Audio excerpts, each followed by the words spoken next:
दोस्तों हमसे बहुत से एग्जामों में पूछा जाता है कोडिंग और डिकोडिंग के सवालों को, और आपको दिया हुआ होता है कि कलर को अगर EOIWQ लिखा जाए तो टेबल को क्या लिखा जाएगा। ये एक सवाल है जो हमारा कोडिंग और डिकोडिंग का सवाल है, जो रीजनिंग का एक टॉपिक है, और इस टॉपिक में से हर एग्जाम में 5 से 10 नंबरों के क्वेश्चन पूछे जाते हैं। और अगर कोई मेरा भाई अगर वो BSTC का एग्जाम देना चाहता है तो उस एग्जाम में भी ऐसे ही क्वेश्चन पूछे जाएंगे, कोडिंग और डिकोडिंग के 5 से 10 नंबरों के क्वेश्चन पूछे जाते हैं। तो बस आज का ये वीडियो है जो कोडिंग और डिकोडिंग पर डिपेंड है। तो चलिए आज के इस वीडियो को हम शुरू करते हैं, और इस वीडियो को शुरू से लेकर अंत तक अगर आप पूरा देख लेते हैं तो आपको ये कॉन्सेप्ट है जो बिल्कुल क्लियर हो जाएगा। आपको कहीं पर भी जाने की ज़रूरत नहीं है, और लॉकडाउन में आपको पता भी होगा कि कोचिंग और जो शिक्षण संस्थान है वो सभी बंद है, तो आपको घर पर ही तैयारी करनी होगी। तो इसी बात को ध्यान में रखते हुए मैं आपको BSTC और राजस्थान पुलिस का पूरा सिलेबस है जो मेरे यूट्यूब चैनल पर आपको प्रोवाइड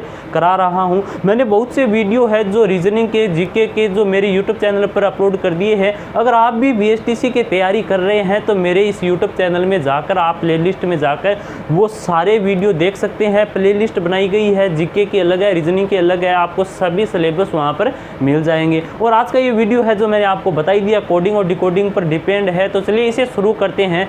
आपसे पूछा जाता है कलर को EOIWQ लिखा जाता है तो टेबल को क्या लिखा जाएगा। बिल्कुल आसान है, अगर आपको ट्रिक पता है तो आपको सेकंड, जैसे 10 सेकंड में आप इसे हल कर सकते हैं। बस करना कैसे है मैं वो आपको तरीका बताऊंगा। उस तरीके को जानने के बाद आप बिल्कुल आसानी से कोई भी सवाल को हल कर सकते हैं। चलिए इसे शुरू करना शुरू करते हैं। और मैं आपसे एक और निवेदन करता हूं कि अगर आप पहली बार मेरे यूट्यूब चैनल पर आए हैं तो इस यूट्यूब चैनल को सब्सक्राइब ज़रूर कर ले, क्योंकि मैं जब भी कोई वीडियो डालूं तो आपको पता चल जाए कि हाँ कि एक वीडियो डाला गया है और आप तक वो पहुंच सके, आप उसे देख सके। और वीडियो को लाइक करना न भूले, चैनल को सब्सक्राइब ज़रूर करना है। चलिए वीडियो को शुरू करते हैं।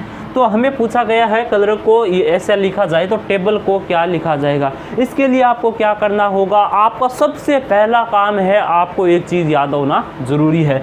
A से लेकर Z तक आपको ABCD जो अल्फ़ाबेट होती है उसकी नंबरिंग आपको याद होनी बहुत ही आवश्यक है। अगर आपको इसकी नंबरिंग याद हो जाती है तो जितने भी हमारे अल्फ़ाबेट पर डिपेंड जो क्वेश्चन बनते हैं, जैसे कि कोडिंग डिकोडिंग अल्फ़ाबेट जो सीरीज से जो प्रॉब्लम्स होती है वो क्वेश्चन भी हमें एग्ज़ाम में पूछे जाते हैं, उस पर भी मैंने एक वीडियो पहले बना दिया है जहाँ पर, जिसे आप देख सकते हैं मेरे यूट्यूब चैनल में वो अपलोड किया गया है। तो सबसे पहला काम आपका क्या है, आपको A से लेकर Z तक पूरी नंबरिंग याद होनी चाहिए। जैसे A 1 नंबर पर है, B 2 पर, C 3 पर है, ऐसे लेकर Z तक आपको नंबरिंग याद होना चाहिए। अगर आपको याद नहीं है कोई प्रॉब्लम नहीं है, मैंने इसे याद करने की एक बहुत अच्छी ट्रिक है जो मेरे इस यूट्यूब चैनल में अल्फ़ाबेट सीरीज के जो वीडियो है उसके अंदर मैंने बता दी है आपको। आप चंद ही सेकंडों में वो याद कर सकते हैं कि जो जितने भी 26 अक्षर होते हैं कौन सा अक्षर कितने नंबर पर आता है। बिल्कुल आपको समय नहीं लगेगा, बस आप एक बार वो ट्रिक देख लेना और आपको पूरा जो इसका मैटर है वो किस प्रकार से याद किया जाता है, आसान सी ट्रिक है, उसे देखने के बाद आप पूरी तरह से उसे याद कर पाएंगे। तो चलिए मैंने वो याद करने की ट्रिक तो आपको बता दी है, और अगर आपने वो वीडियो देख लिया होगा तो आपको याद ज़रूर होगा। तो चलिए हम इसे करना शुरू करते हैं। तो मैंने सबसे पहला काम आपको बताया A से लेकर Z तक आपको याद होनी ज़रूरी है। तो अगर याद है तो आप इसे कैसे करेंगे, तो वो बिल्कुल आसान है। तो आपको क्या करना है कि जितने भी आपको अक्षर दिखाई दे रहे हैं आपको उनकी नंबरिंग करनी है। नंबरिंग कैसे करेंगे, देखिए C है जो अपना कितने नंबर पर है, 3 नंबर पर है, सभी को पता है, क्योंकि अगर नंबरिंग याद है तो आप बता सकते हैं। C 3 पर है, L है जो हमारा 12 पर है, E 5 पर है, और R है जो हमारा 18 पर है, और ये है जो वापस 5 पर है। ठीक है, और अब आपको क्या करना है, वो आगे वाला है उसकी भी नंबरिंग करनी बहुत ज़रूरी है। अगर आप इन दोनों की नंबरिंग कर लेते हैं तो आपको इसका संबंध पता चल जाएगा कि किस आधार पर इसे डिकोड किया गया है। कोडिंग डिकोडिंग का टॉपिक है जो आपको पता भी होना चाहिए कि इसका नाम कोडिंग और डिकोडिंग क्यों है। वो इसलिए है कि जैसे कि कोई शब्द आपको दिया हुआ होगा कि इसे डिकोड करिए, तो उसका एक निर्धारित है जो फिक्स होता है कि इसे इस आधार पर किया जा सकता है। आपको पहले एक क्वेश्चन जो 2 शब्द दिए हुए होंगे, एक कोड होगा, एक डिकोड किया हुआ होगा, आपको उसी आधार पर जो दूसरा शब्द आपसे पूछा जाता है, जैसे कि हमें टेबल पूछा गया है, इसे आपको जो ऊपर संबंध है उसी आधार पर आपको इसे डिकोड करना है। तो संबंध हमें यहाँ पर ज्ञात करना होगा, फिर इसे इसका आंसर देना होगा। तो मैं इतना आपको क्यों समझा रहा हूँ कि आपको आसानी से समझ में आ जाए। अगर आप इस वीडियो को पूरा देख लेते हैं तो आपको इतना समय लगेगा ही नहीं, बस आप इसकी नंबरिंग करेंगे और इसका आंसर दे देंगे। बस 10 सेकंड का काम है, लेकिन आपको समझाने के लिए मैं आपका कुछ समय ले रहा हूँ, इसके लिए माफ़ी चाहता हूँ। लेकिन चलिए शुरू करते हैं। तो मैंने यहाँ पर ये नंबरिंग कर दी है। तो अब आप क्या करेंगे, देखिए ई है जो हमारा 5 नंबर पर है, ओ है जो 15 पर है, आई है जो 9 पर है, डब्ल्यू है जो आपका 23 पर है, और क्यू है जो कितने पर है, 18 पर है, सॉरी 17 पर है। तो ये आपको याद हो गया होगा। तो अब आपको क्या करना है, देखिए आपने नंबरिंग याद इसकी लिख दी है। अब आप संबंध याद कीजिए। ये जो 3 है, तो यहाँ पर 3 को यहाँ पर क्या लिखा गया है, 5 लिखा गया है। 3 को 5 लिखा गया है, याद रखिए। तो 3 में कितने जोड़े गए हैं, 3 में कितने, 2 जोड़े हैं। तो आप पहले याद रख लीजिए, इसमें हमने जोड़े हैं 2, ये 2 जोड़ दिए। अब आगे देखिए एल कितने पर है, 12 नंबर पर है। तो आगे देखिए एल की जगह यहाँ पर क्या लिखा गया है, हमसे यही तो कहा गया है कि इस शब्द को ये लिखा गया है, मतलब कलर को ये कोड दिया गया है। तो मतलब सी को हमने ई लिख दिया, एल को ओ लिख दिया, ई को आई लिख दिया, आर को डब्ल्यू लिख दिया, ई को क्यू लिख दिया। इस प्रकार से इसे कोड दिया गया है। तो चलिए अब क्या करते हैं, ये यहाँ पर सॉरी कलरक है, मैंने आपको यहाँ थोड़ी गलती हो गई है, कलर सॉरी इसकी स्पेलिंग कलरक होती है, मैंने यहाँ पर ए लिख दिया था। अब देखिए ये के है, तो आपको ये भी पता होना चाहिए के कितने नंबर पर होता है, 11 नंबर पर होता है। तो देखिए अब क्या करेंगे, एल का लिखते हैं। एल कितने नंबर पर है, 12 नंबर पर है। तो यहाँ पर देखिए कितना आया, और यहाँ पर लिख दिया है। तो 12 से कितने आगे चले हम, तो 12 से 13, 14, 15, 3 याद रखना, यहाँ पर 2 ही चले थे, यहाँ पर 3 जोड़ दिए गए। इसमें ई कितने पर है, 5 नंबर पर है, और यहाँ पर कितने लगा दिए, 9 लगा दिए। तो 5 से कितने जोड़ दिए, 4 जोड़ दिए, तब हमारा 9 आया। देखिए यहाँ पर ई 5 पर है। ये आपको नंबरिंग सभी को पता होगा, 5 नंबर पर ई आता है और आई आता है जो 9 नंबर पर आता है। तो 5 से 9 पर जाने के लिए हमें 4 आगे चलना होगा। तो वो 4 हम इसमें यहाँ पर लिख देते हैं, क्योंकि यही इसका कोड है। हमें जो टेबल का दिया हुआ है उसमें हमें ये लगाना है, पहले में दो ऐड करना है, दूसरे में 3 करना है, और चौथे में तीसरे में 4 करना है। इस प्रकार से हमें ऐड करते जाना है। चलिए अब आगे देखते हैं। आर हमारा है 18 पर, तो आर की जगह हमारा ये अक्षर है 23। तो 18 से 23 पर जाने के लिए आपको कितना चलना पड़ा, 18, 19, 20, 21, 22, 23।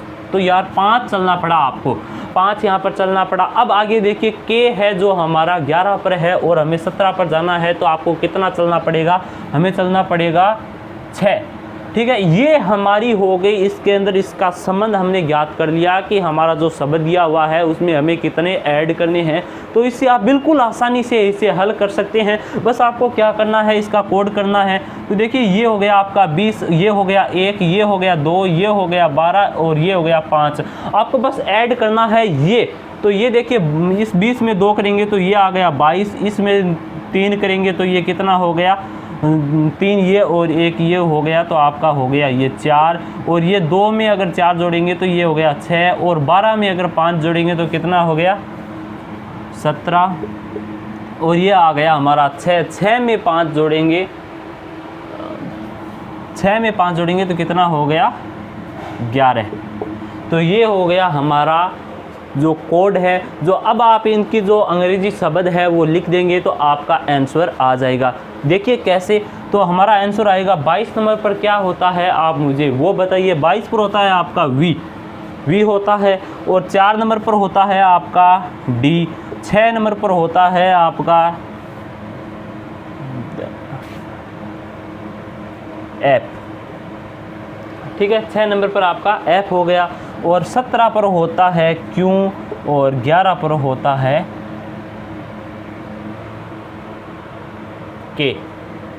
ये हो गया हमारा इसका आंसर।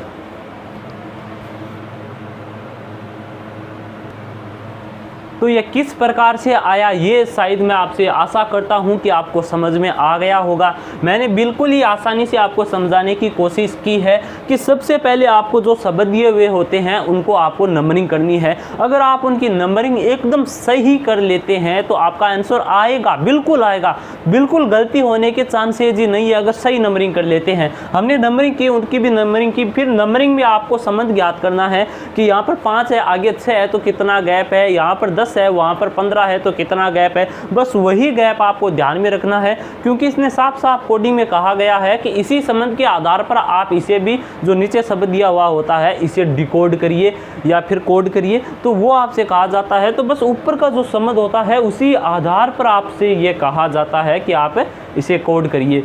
तो देखिए ये हमने ये दिया गया था, इसे हमें इसका कोड लिखना था, तो हमने कोड लिख दिया VDFQK। ये है इसका कोड, जो इसका बिल्कुल सही कोड है। तो इसी प्रकार से आपको भी ऐसे जो कोई भी क्वेश्चन आए तो आपको उसे हल करना है, आपको बिल्कुल नहीं घबराना है कि इसे कैसे करेंगे। ऐसे ही सभी क्वेश्चन इसी प्रकार से हल किए जाते हैं, लेकिन इसमें कुछ और भी क्वेश्चन पूछे जाते हैं, इससे अलग होते हैं, उन्हें कैसे हल किया जाता है। बस आपके सामने एक दो वो क्वेश्चन और लिख दूं जिससे आपको आसानी से कोडिंग और डिकोडिंग के अंदर आपको बिल्कुल प्रॉब्लम न हो। चलिए लिख देता हूँ मैं। अरे यार ये क्या लिख दिया मैंने, आपको देखने में तो बहुत बड़ा क्वेश्चन लग रहा होगा कि ये क्या है। तो ये भी एक है, इसका कोडिंग वाला एक क्वेश्चन है, बिल्कुल आसान है। अभी जो हमने क्वेश्चन किया था उससे तो बिल्कुल सरल है, आपको बिल्कुल भी इसमें टाइम नहीं लगेगा अगर आपको इसके बारे में पता है। इतना बड़ा देखकर घबराएं नहीं कि ये क्वेश्चन यार इतना बड़ा है तो इसे कैसे हल करें, अभी वाला तो बिल्कुल छोटा था, तो वो कठिन था, इससे इसकी तुलना में कठिन तो वो भी नहीं था। अगर आप सीखने की चेष्टा है आपके अंदर तो कठिन तो ज़िंदगी में कोई शब्द ही नहीं है जो आप ऐसे कहें यार ये मुझसे नहीं हो सकता है। बस आपके मन में ये हो कि मैं इसे कर सकता हूँ और आप उसे कर सकेंगे, तो बस आपको ये ही रखना है कि मैं ये करूँगा। तो देखिए वो तो हमने कर लिया था, इसकी तुलना में वो कठिन था लेकिन ये सरल है। वो देखिए कैसे, तो बिल्कुल आसान है। आपसे पूछा क्या गया है, देखिए किसी सांकेतिक भाषा में सर्टेन को जो कोड दिया गया है XVIGZRM कहा लिखा जाता है और सीक्वेंस को HVJFVMXV लिखा जाता है, तो रिक्वायर्ड को क्या लिखा जाएगा। तो देखिए इससे जो है सर्टेन को इस प्रकार लिखा गया है, उसी प्रकार सीक्वेंस को इस प्रकार लिखा गया है, तो रिक्वायर्ड को क्या लिखा जाएगा, हमसे ये पूछा गया है। जो पूछा गया है वो आपको समझ में आ गया होगा, बस जो पूछा गया है उसी में से हमको उत्तर देना है। तो देखिए अगर आपके सामने 4 इसके अंदर वो शब्द दिए गए हो, जैसे कि हमें ये नहीं कहा गया है इसके आधार पर, आधार हमें क्या कोई भी नहीं दिया गया है, आपको संबंध कुछ भी नहीं दिया गया है, आपको बस जो ऊपर शब्द है उसी में से इसे ढूंढना है, उसी में से आपको ये निकालना है। तो देखिए किस प्रकार से निकालेंगे, हमारा रिक्वायर्ड है, देखिए इस प्रकार से हम ये है REQUIRED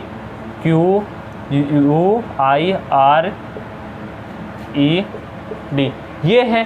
तो अब देखिए जो R को ऊपर है, जो कोड क्या दिया गया है, जो ऊपर शब्द है उसमें देखिए मैं यहाँ पर देख लेता हूँ, सर्टेन है, यहाँ पर R आया है, तो R को देखिए आप यहाँ पर देखिए C को X लिखा गया, E को V लिखा गया, R को I लिखा गया, R को क्या लिखा गया है, I लिखा गया है, और यहाँ पर R नहीं है। तो देखिए ये हमें पता चल गया कि R को I लिखा जाता है, बस आपको यही जानना है। तो आप क्या करेंगे, R को यहाँ पर I लिख देंगे। फिर आगे क्या है, E पूछा गया है कि E का कोड क्या होगा, तो E आप इनमें से ढूंढिए। देखिए C का ये X हो गया, E का V है, E का V है। अगर आप कहीं पर भी आपको E और दूसरी जगह पर भी मिलेगा तो आपको E का V ही दिखाई देगा। चलिए देखते हैं, यहाँ पर आपको V दिखाई दे दिया, यहाँ पर देखिए ये E है तो यहाँ पर भी V आपको दिखाई दे रहा है, और यहाँ पर E है, कितने नंबर पर है, 1 2 3 4 5 नंबर पर यहाँ पर E है, तो यहाँ पर भी 5 नंबर पर जो E का कोड होता है वही होगा, 1 2 3 4 5।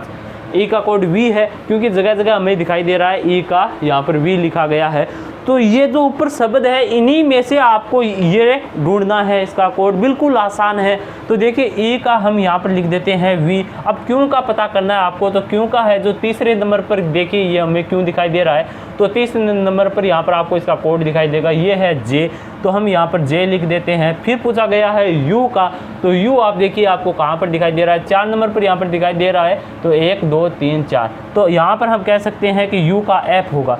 फिर हमसे पूछा गया है I का, तो I आप देखिए आपको कहाँ पर दिखाई दे रहा है, मुझे I यहाँ पर दिखाई दे रहा है, तो I का आपको लिखना होगा, देखिए पीछे से एक छोड़कर उधर वाला है, तो ये छोड़ दीजिए, ये है I का, आप लिखेंगे यहाँ पर R, ठीक है। अब आपको R का कोड लिखना है, तो R को आपको देखिए खोजना है, कहाँ पर है, 1 2 3 नंबर पर हमारा R है, तो जो आगे कोड है वो भी 3 नंबर वाला हमारा R का कोड होगा, 1 2 3। तो यहाँ पर हमसे कह दिया गया है कि I, और आप देख लीजिए यहाँ पर भी पहले R आया था, तो R का कोड हमारा I था, यहाँ पर दोबारा R आ गया है, तो R का कोड I होगा, इसमें चेंजेस नहीं आएंगे, बस इसी शब्दों के लिए ये कोड है।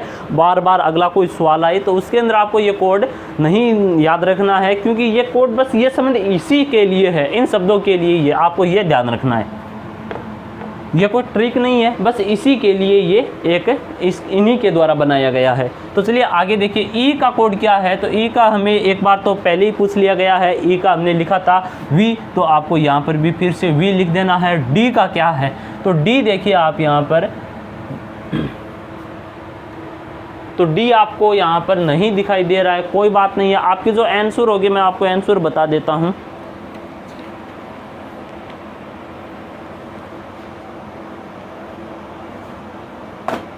यहाँ पर डी का कोड दिया गया है पी, कोई बात नहीं है, क्योंकि हमारा जो आंसर 4 आंसर दिए हुए हैं उनमें से ये इतने शब्द सिर्फ एक ही आंसर में दिखाई दे रहे हैं, एक ही आंसर में ये मिल रहे हैं। आंसर नंबर इसका सी है, जो बिल्कुल सही आंसर होगा। तो देखिए हमारा जो ये क्वेश्चन है ये भी मैंने आपको बता दिया किस प्रकार से इसे किया जाता है। इसमें इससे भी अलावा कुछ प्रकार के क्वेश्चन पूछे जाते हैं, उन्हें कैसे हल किया जाता है चलिए उन्हें देखते हैं। कुछ एक आध क्वेश्चन और है जो मैं आपको बता देता हूँ कि उन्हें आप कैसे हल करेंगे। मैंने आपको 2 प्रकार के क्वेश्चन हल करने बता दिए हैं, जो एक तो आपको अपने आप ही उसका कोड निकालना होता है कि इसका कोड क्या होगा, तो आपको खोज करना होता है, और आपको एक ये इसमें सारा सिस्टम दिया होता है, आपको इससे बाहर जाना ही नहीं है कहीं पर। तो इस प्रकार के क्वेश्चनों को कैसे हल किया जाता है वो भी मैंने आपको बता दिया है। चलिए